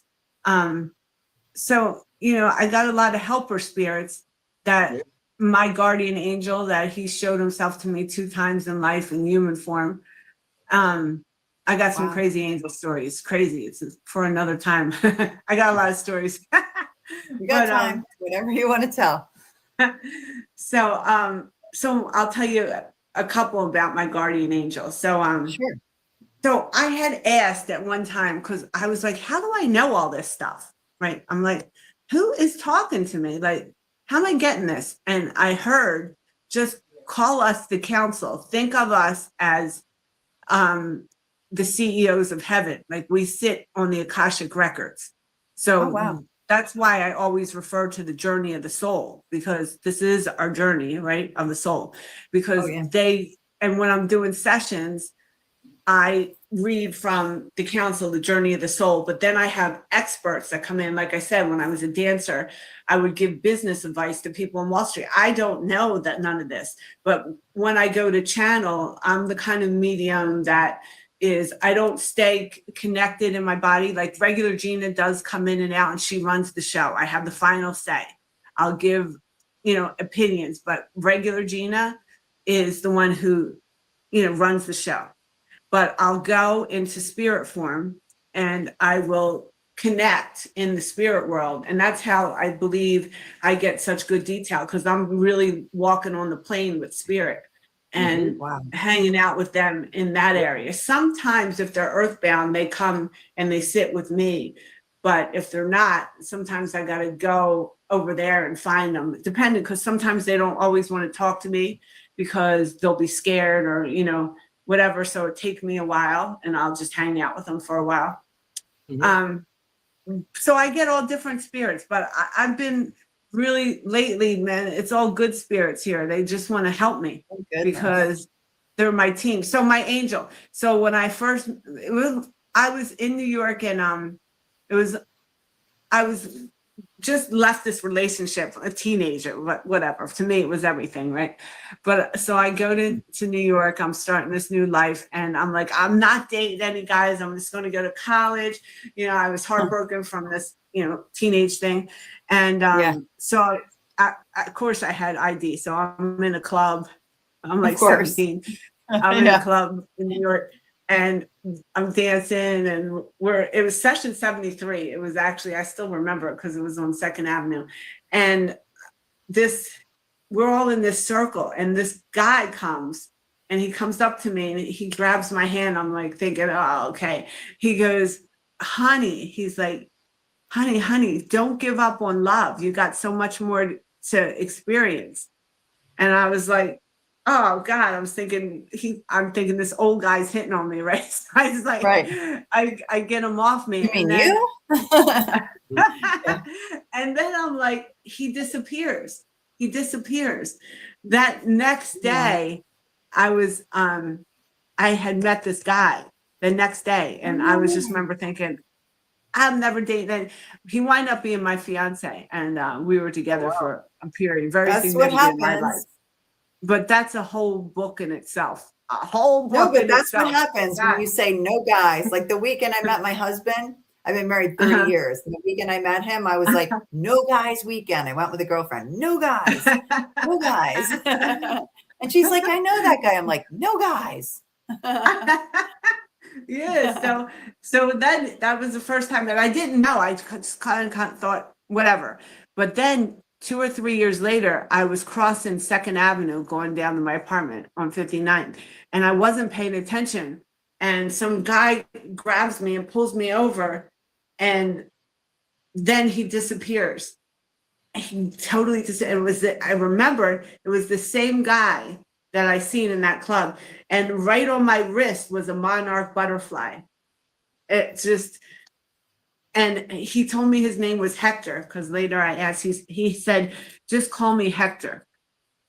Okay. So he is and was my angel. I do have a guide, and he's a big, Indian guide that's with me. And that's amazing. That's all I know for now, because there's other ones, but they're my main people. For sure. So my guardian angel is a male, and so is my spirit guide. That's amazing. That's it. And I've done my past lives, and God was able to show me like 3 of my past lives so far, which are so relevant, and 1 which is starting to come more into play. But when I do past lives for my clients, it's just so amazing how I'm able to go in their past lives and see so much. Like what I'm trying to, some of my clients, I do spiritual coaching. So I usually like to do a past life, because that helps me with whatever past life I'm allowed to see that's relating to this life. Sure. And it helps me. So I love angels. And you got another angel story time? Because this one's a good one. Of course. We got time. Yeah, you got another half hour. Yep. All right, I'm going to take a sip of water. Get ready for this one. Go for it. Yeah, go for it. We love it. Sip. Take out a sip out of your crazy cat lady mug. I love. Yeah, this one, took me a while to tell people, but now I don't give a shit because it happened. Yeah. After you face death a couple times, you don't give a shit about much. Exactly right. So I was doing early intervention, and I had the cutest kid the cutest kid with the greatest family. This had to be, I love so many of my families, but this family, the two guys had a surrogate. They were married. They were like ambassadors from Italy. And they were just amazing. They had the greatest, on the Upper East Side, the most, I've been in the greatest apartments, but this apartment was by far like my favorite. 3 stories, just super amazing. Like, so I loved going here. Loved it. Loved my kid. He was the cutest kid. He had autism and dwarfism. And he was the cutest kid. I loved this little guy. Loved him. And I loved the nannies. They were from the Philippines, the husband and wife. These 2 guys were just amazing to their people that helped them. And the surrogate was the first guy's ex-wife that had the kids. Like, the whole family was just twisted and embellished in the greatest, coolest family ever. Just great. Child. That's awesome. Yeah, awesome so for the great. kid. Oh, Great for the great, kid. just great. And he had a twin brother, the little guy who didn't have any disability. Yeah, Wow. he was great too. So anyway, so the cute little my little guy, I was coming up into the hallway, and the nanny, she was from the Philippines, so they're really scared of spirits, and she was sitting in the hallway holding my little guy, and I'm like, what's going on? She goes, oh, Miss Gina, there's something in the apartment, it's making noise and the toys are going off and the chair's moving. And I was like, she didn't have no idea what I did, right? I was like, okay, you stay here and let me go handle it, right? So I go into the apartment. She's in the hallway rocking with the kid, and he was 2. He's about 2, and so I go in. He's really cute. My guys too, and I find this little girl in there, and she's playing with all the toys, and I ask her what she's doing, and she's scared, and she said that she was at the park, and she was playing, and she wanted to play with my little guy some more. So she followed him and the nanny home. And then she got stuck in the apartment, because she left the park where she was. She said she was with her nanny. She was with her nanny and her sister. So I was like, oh my God. So I'm like, what am I going to do? I said, okay, I know what I'm going to do. I'm going to bring this little ghost girl back to the park, and see if I can find, the nanny. So I tell her nanny, my kid's nanny, I said, this is going to seem crazy, but let's go back to the park, because I'm going to bring this, little girl that's in your house back. And little girl, the ghost girl, held my hand. I got to the park, and I'm like, now what am I going to do with her? Right? I can't just leave her here. And she's all scared, this little ghost girl. She's earthbound, obviously. And a big angel comes, huge female angel comes, and she's sitting on the bench in this park on the Upper East Side. And she's like, give me the girl. I'll take her back. I'll get her back to her mom, because she came to the park with her nanny and her sister. And then she was playing with my little guy and lost them, because she's an earthbound spirit. So the angel took her. Big angel, and she took her. We went back and there was no problem. Well, that's when the 2 guys, the husbands, they found out, the nanny told them, and they're like, I knew there was something special about you. You knew too many things. And that's it. Then the word got out in Manhattan, and I was like the most wanted therapist. And it wasn't because my paperwork or my reports were good, because they suck. Right. I'm not a good paperwork person. Yeah. Everybody wanted me then. Yeah. Huh? That's a great story. Yeah. It's a great story. Oh, I'm so happy for that little ghost girl. I was worried too. I was like, what happened to her? Yeah, I know. When I got her down there, and I'm like, what do I do with her? And then right then, the big angel, she comes and she appears, and she's like, I'll take her. I'll take care of her. And she took her. Like, how did she even know, the angel, that I was that, And but she was huge, this angel, big white feathers, but she was like an apparition, kind of, I seen her like an apparition. Okay. That's something. That's amazing. Would you be able to cross a spirit over, or is it just? I've never done that. I talk to a lot of earthbounds, and a lot of earthbounds that my clients, maybe their brothers, or I talk to a lot of earthbounds, and I haven't done that because it's their choice. A lot of them, right? Mm-hmm. And then they do get stuck because some of them choose to be here, and then they want to get back and they don't know how. So in that situation, I would help. But not the situation where if they don't ask me, I'm not suggesting, I'm not going to suggest it. But sometimes they say, I just can't get back. And I have, asked for, I don't do it, but I ask for intercession to help them, and they have crossed. I never know exactly how that happened. I just know that I never saw the whole process. I just know that the next time I spoke with them, they were in a different dimension. So it does. Right. Prayers work. So if there's a spirit that wants to get crossed, I just pray, and just like that angel, probably some, spirit, they have transporters. They come and they probably transport them because they're scared. They can't find how to get back. They're stuck in this plane. But some of them, I talk to some spirits that are my people's brothers, friend, whatever, and they really just fine walking the earth plane, being an earthbound. They're still enjoying themselves, and they're good here. Yeah. So, right. And I love that you don't impose your will on them. Like, I think that's really important. I've been around people who are like, I'm going to cross over the spirit. And I've been like, like, maybe not. Maybe that's not. People say, oh, is that something we should do? And I'm like, that's not our job. No, no. And it's so like when people say, I'm going to cross over the spirit, like, you're not going to do it. Like, no. I'm not going to do it. I'm going to ask for, a transport angel. I'm going to ask for, I'm going to ask for God to send an angel to transport the spirit, because I feel that they want to get back. But I mean, we can't do it. We're just a vehicle, just like, I've healed many animals. I can't say I've healed, but God, Jesus has used my hands I've been able to do that. I started just working with my animals, like things where vets would tell me to put them down, but then I just started doing it on friends and stuff. But what I heard God say is that I'm able to do it for people. It's just that I haven't really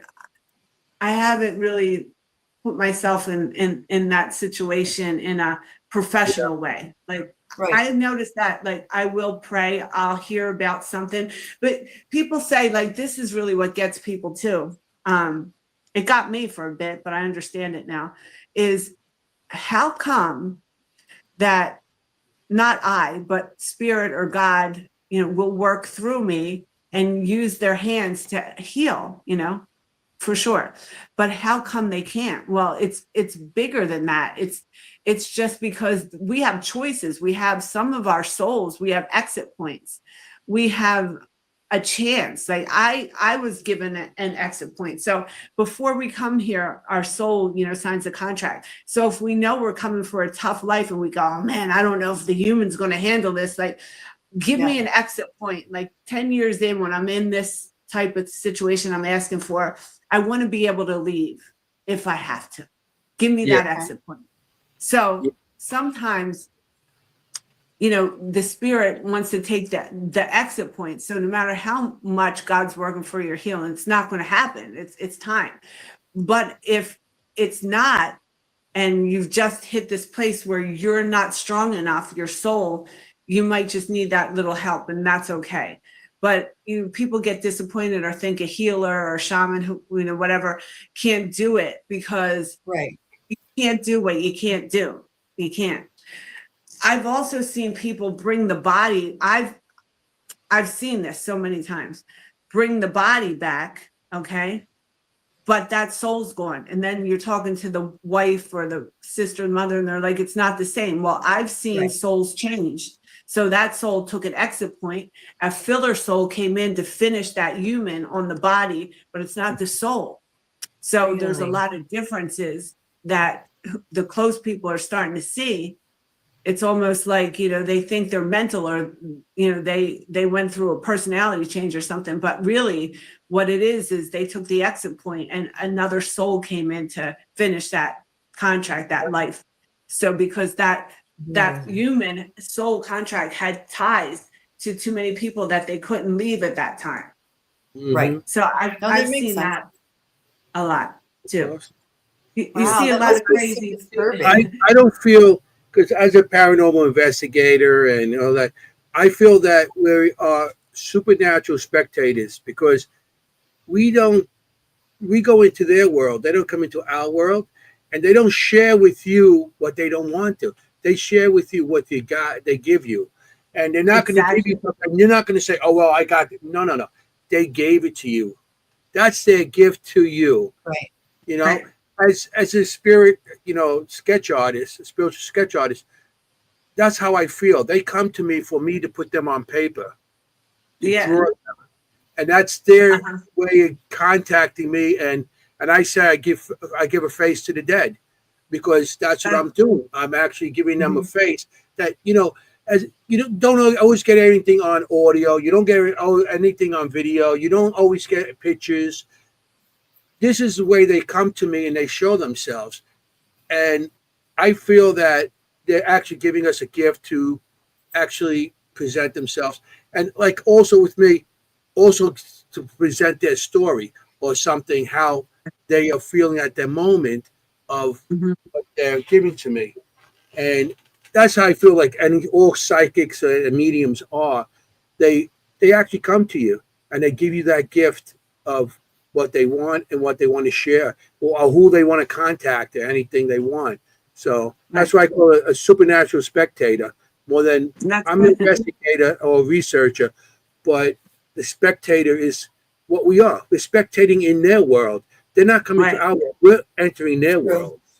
So that's how I feel with that, Yeah, for sure. Like definitely a different thing when you're investigating, because of course we get a lot of residual energy, and people don't understand, but they don't see, hear. We can just we're non-existent to that spirit. They're just residual. They're just there over and over. They're in that dimension, and most of them don't have a soul. They're soul transcendent, but for some reason their energy is still stuck. Going over and over. Just like here, we're all actors, but especially in New York, you walk by a million people on the street, and I would just walk by people, and I sometimes I would go talk to some of the, street people. I had a few of them. I would bring them some food.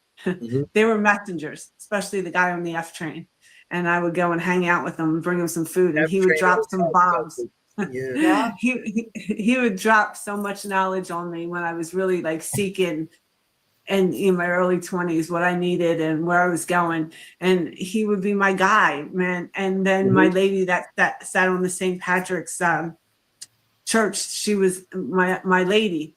I had my guy and my lady, and they were just really, they had words and knowledge, and people make fun of them, but they were just prophets stuck with a brain that just was a mess, but their soul was so on point. So I really appreciated them people. And so I would walk down the street and I would look at people, and I'd say a good 30% of people are just filler souls. They're just backdrop people. They're just here to fill in. That many? They don't have a soul. There's many. Oh yeah. Wow. I worked down by I was part of the team that helped put up Tower 4, Tower 3, Tower 1, and the underground. And were you a firefighter or a cop? No, I'm an electrician. Oh, I'm retired electrician now. But I was part of the crews that actually put them back up. Those buildings. I didn't put them out. I put them up.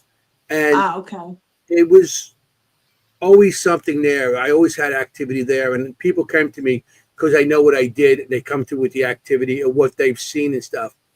But the one time, it was around the anniversary of my mom passing, and I'm walking down towards the what do you call it? Fulton Street to get on the train there and go. Right.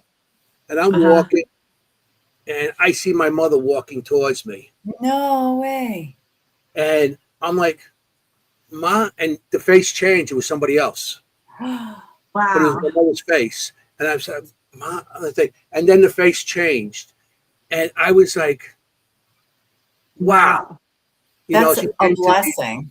You know, I seen her face because every time around her passing, I see something or she comes to me and somehow, because her birthday is the day before she passed. She was born on January 31st and she died on February 1st. So it was like the day after. She was 72 years old when she passed, and she was happy that she made it to that. And around the dates, I always have, my brother also has stuff that he sees or feels. My mother's around all the time. That's crazy. But it's crazy. I was just walking and I was with somebody else, and I said, Ma, like that. And the guy with me goes, what? Like, Oh my goodness. like, oh no, I special, thought I seen somebody I knew, and it's It's like a little visit. it was like she came towards, she was walking through the crowd towards That's me. so cool. And then she got closer, her face changed to what the person that was there. But it was my mother's face that whole time until she got closer. Amazing. I mean, And what I'm a like, special thing, though. Yeah. Was that, like, what a nice visit. Wow. Yeah. Was that down experience? That was down by down in that end of Manhattan. Right, the whole thing, everything. Because the energy, she used that energy to present herself to you. Yes. She probably drew on all that energy because it takes so much stuff energy. Down there happening. There's so much stuff that I've seen, experienced, and like I said, people heard, because I was doing the underground there. I was doing all the security because I had a clearance for to help down there. And people, engineers and security, they all heard what I did. I was called the Ghost Guy, Ghostbuster, Tony Ghost Guy. Hey, this is the Ghost Guy. He's a real Ghostbuster. Right. That's always heard. No, of course. Everyone's got stories. And then he goes, listen, I want to talk to you. And they'll pull me aside to like a private room, or just like talk to me as I'm working, or just have an experience. Because I wrote down every one of those stories. I still got them. That's and incredible. One day I will release them, but I feel bad because I knew about 26 people that passed there. So I don't know. I don't want to capitalize on stuff like that. No, but the stories they came up with, it was so much. And then I seen my mom. I'm like, holy cow! Amazing. I was just walking the train. I was passing. I was walking because the Tower 1 was still being built, and I was passing the street right there, going down. Forgot the name of the street. And then I get on the train there, and it was like the last stop before, because it couldn't go no further because it went under where the tower was, and it had to stop there. And that's before the train station went up under the tower. Yeah. And so I had to walk there, and it was crazy. It was crazy. That's amazing. That's a great story. I have never seen my family members. I believe I can't. I don't even communicate with them like people would think I do. And I wish I could, but I don't. I get messages every now and then, but it's not like I can connect to somebody else's family. It's different. Also, when I know when my mom's around, I find a quarter. God, she's rich. Most are dimes. Everybody gets nickels. My brother gets nickels. He goes, "Mom's around. I got a nickel." She gives me a quarter. And you get a quarter. That's really big. It's really. When I know she's around, he's like, "I'll find a quarter on the seat of my car." A quarter. My grandma leaves me bobby pins. Oh, that's cool. Bobby pins. She used to set her hair in bobby pins. So. And curlers, a million bobby pins and curlers. But I say to her all the time, I say, thanks, Grandma, for the bobby pins. Like, I'm going into my MRI, my brain scanner, crazy things. I find the bobby pin. I was like, can we make this like money? Yeah. Can we make it $100 bills, please?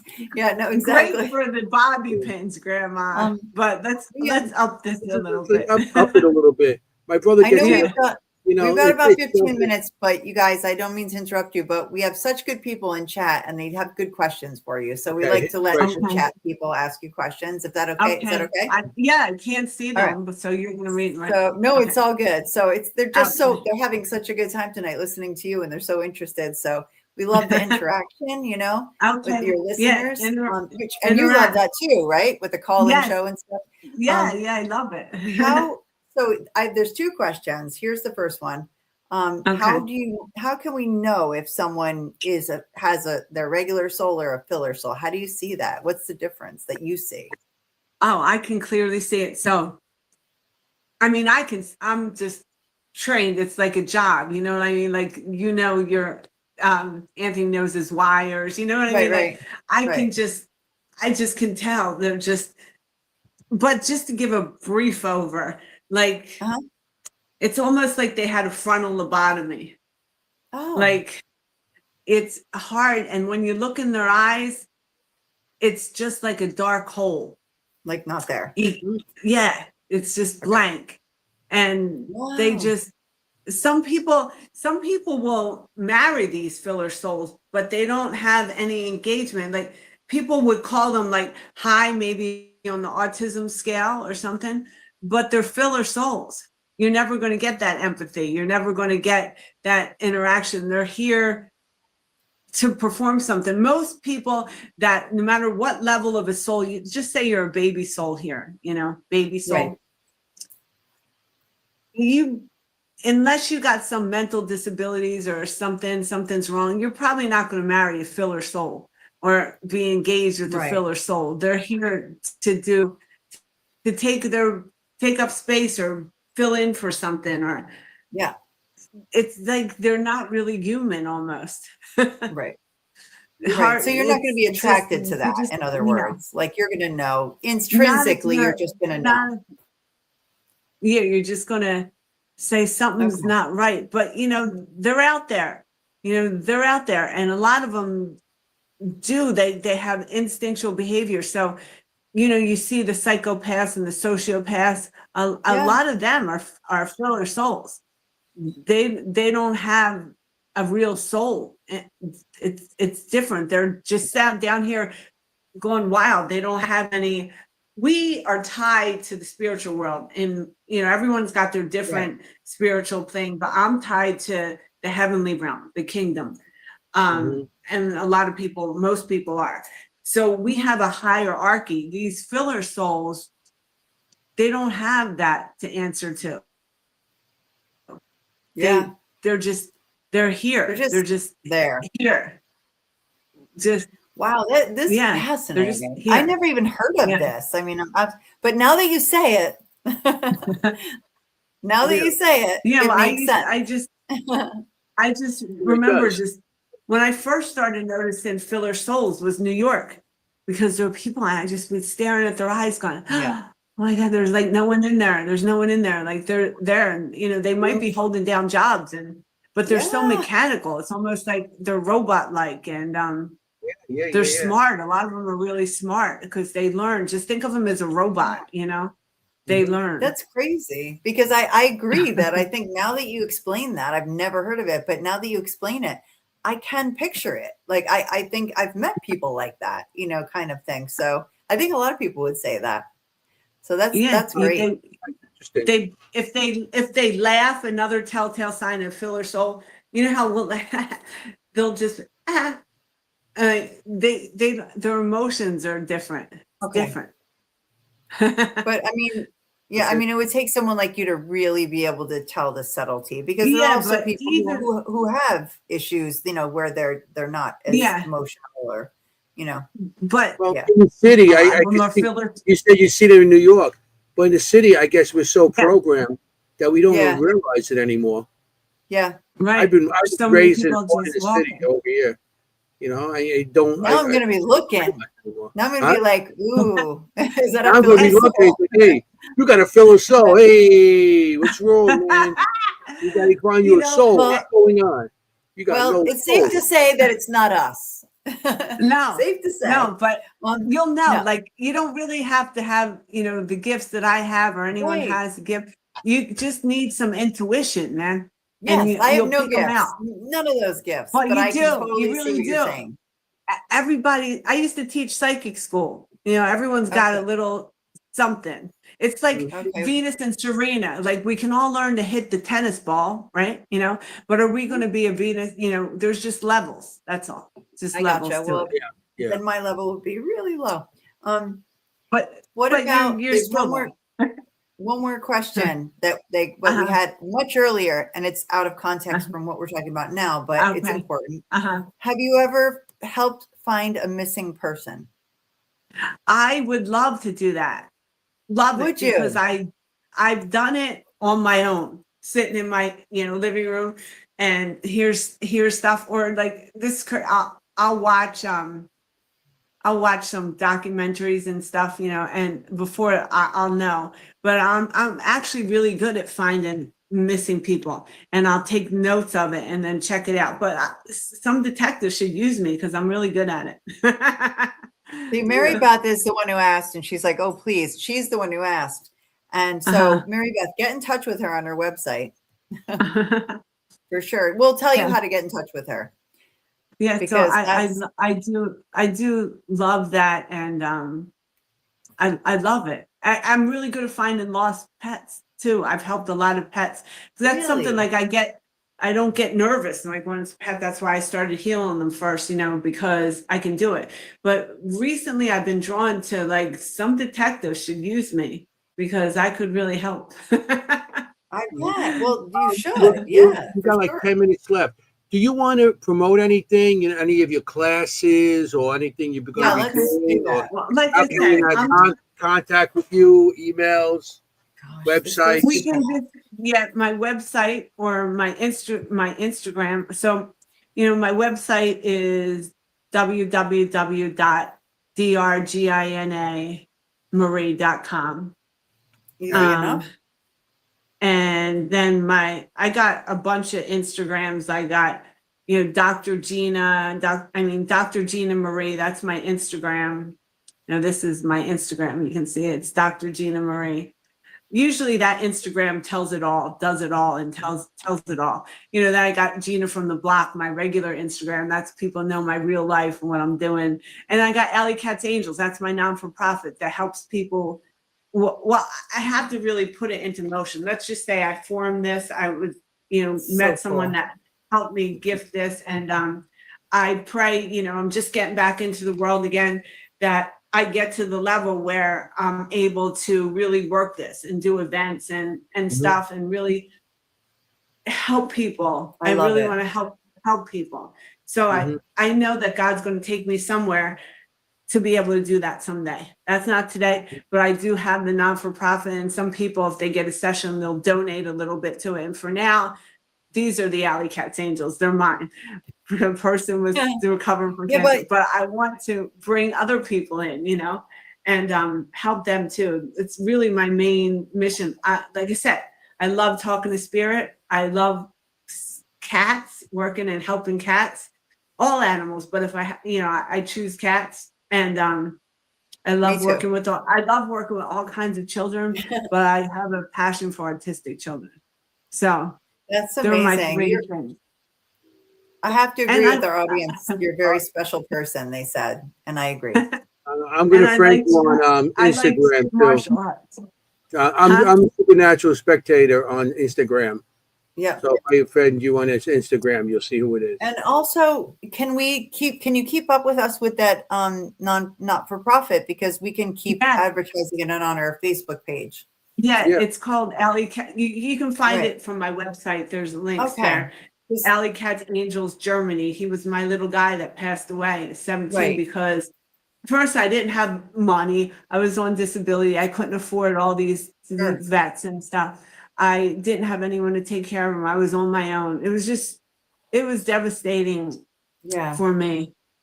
And then Leo, which thank God I was able to heal this little guy, but I just, like, these little guys can't help it, man. Yeah. A lot of them are just abandoned. And these souls here, you know, if you choose to come back as a cat in a cat life, it's because you got so much karma to burn. You want to come back because any animal, right? But we'll just go with the domesticated ones. They come here to be all love. All love. They're not trying to get anything, just survive and give love. You know how much karma that burns off in one lifetime?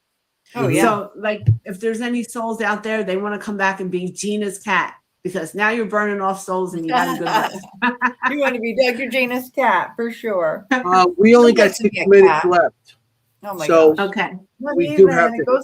Doesn't it go fast? It doesn't go fast. It goes so everybody's like 2 hours. We're like, I mean, we went through a blackout, a lightning storm, and you know, it was great. We solved the world's problems tonight.